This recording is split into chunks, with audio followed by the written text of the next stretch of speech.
जिंदाबाद भारतीय जनता पार्टी जिंदाबाद भारत माता की जय भारत माता की जय। भाजपा के ऊना जिला कार्यालय दीप कमल में विकसित भारत का अमृतकाल सेवा सुशासन व गरीब कल्याण के 11 वर्ष विषय पर एक विशेष कार्यशाला का आयोजन हुआ।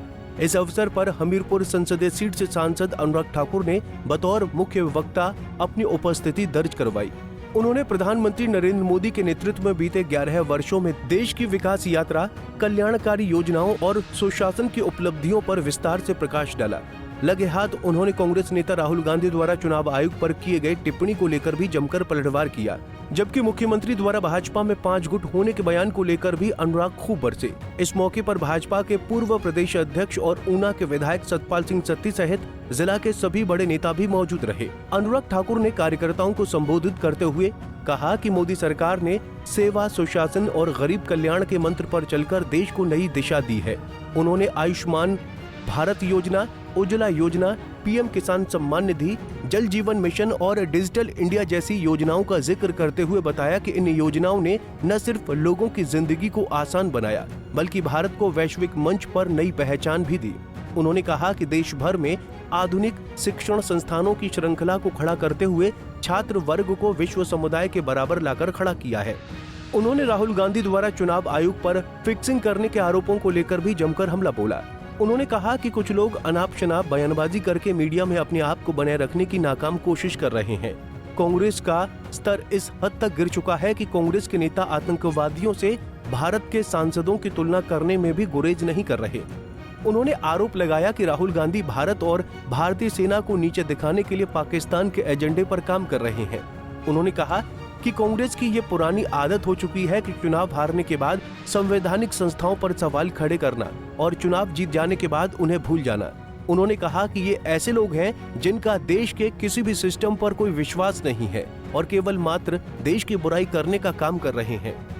मुख्यमंत्री सुखविंदर सिंह सुक्खू द्वारा हिमाचल भाजपा में 5 गुट होने के बयान पर पलटवार करते हुए अनुराग ठाकुर ने कहा कि मुख्यमंत्री को अपनी पार्टी की चिंता करनी चाहिए। सरकार का 1 साल पूरा होते ही 9 विधायकों का सरकार से साथ छोड़ जाना, 2 वर्ष के भीतर हिमाचल प्रदेश को 1 लाख करोड़ के कर्ज के नीचे दबा जाना, प्रदेश के सभी विकास कार्यों का ठप हो जाना, जनता को दी गई 10 गारंटी का गायब हो जाना, प्रदेश की जनता का पानी के लिए त्राही त्राही करना।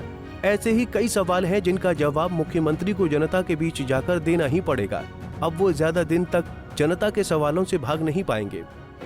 भारतीय जनता पार्टी ने प्रधानमंत्री नरेंद्र मोदी जी के नेतृत्व में देश को जो आगे बढ़ाने का काम किया है वो आज दुनिया के सामने है। 11वें नंबर से आज दुनिया की चौथी बड़ी अर्थव्यवस्था बनना एक बहुत बड़ी उपलब्धि है। दुनिया की बड़ी इकॉनमीज़ में सबसे तेज़ी से बढ़ने वाली अर्थव्यवस्था आज भारत की है। 25 करोड़ गरीबों को गरीबी रेखा से बाहर हमने निकाला है। लगभग 3,70,000 करोड़ रुपया किसानों को हमने पीएम किसान सम्मान निधि योजना में दिया। 1,75,000 करोड़ रुपया अब तक पीएम फसल बीमा योजना में मुआवजे के रूप में दिया जा चुका है। 50 करोड़ से ज़्यादा लोगों को 5 लाख रुपए का इलाज आयुष्मान भारत योजना में मिला। तो वहीं पर एमएसपी की खरीद भी दुगनी से ज़्यादा हुई और दाम भी दुगने से ज़्यादा मिले हैं। हमारे जो शिक्षण संस्थान हैं वो 13 से बढ़कर 21 हमारे आईआईटी हो गए, 12 से बढ़कर 19 आईआईएम हो गए, 9 से बढ़कर 25 ट्रिपल आईटी हो गए और 7 एम्स बढ़कर 24 हो गए। 7 शहरों में हमारे जहां मेट्रो थी आज वो 23 शहरों में चलती है।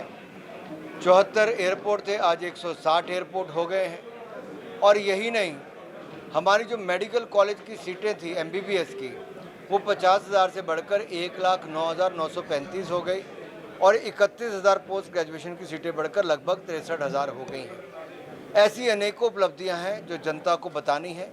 इसलिए कार्यकर्ताओं की कार्यशाला थी कि जन जन तक जाएंगे, 11 साल की उपलब्धियों को जनता को बताएंगे। मुझे लगता है कुछ लोग अनाप शनाप बयानबाजी करके केवल मीडिया की सुर्खियां बटोरना चाहते हैं। कांग्रेस के एक नेता ने कहा कि एक और आतंकवादी घूम रहे हैं और वहीं पे सांसद भी घूम रहे हैं। ये इतना घटिया बयान आतंकवादियों के साथ सांसदों की तुलना करना।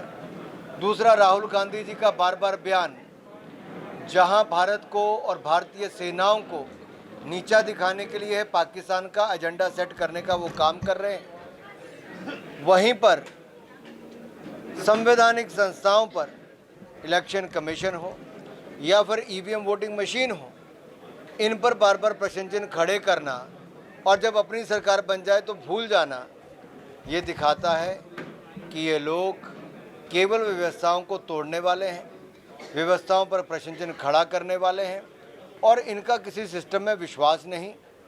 आज ये केवल देश की बुराई करने तक अपने आप को सीमित कर रहे हैं।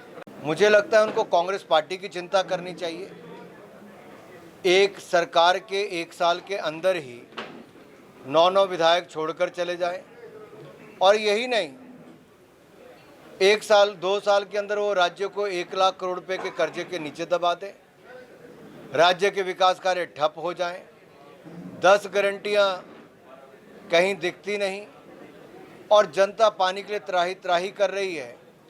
और यहाँ पर चाहे विकास की बात हो या विकास कार्यों को करने का पेमेंट करने की बात हो, दोनों पर ही जनता बड़े प्रश्न चिन्ह खड़े करे कि विकास कार्य ठप क्यों पड़े हैं और ठेकेदारों की पेमेंटें भी क्यों नहीं हो रही। पंजाब केसरी टीवी के लिए ऊना से अमित शर्मा की रिपोर्ट।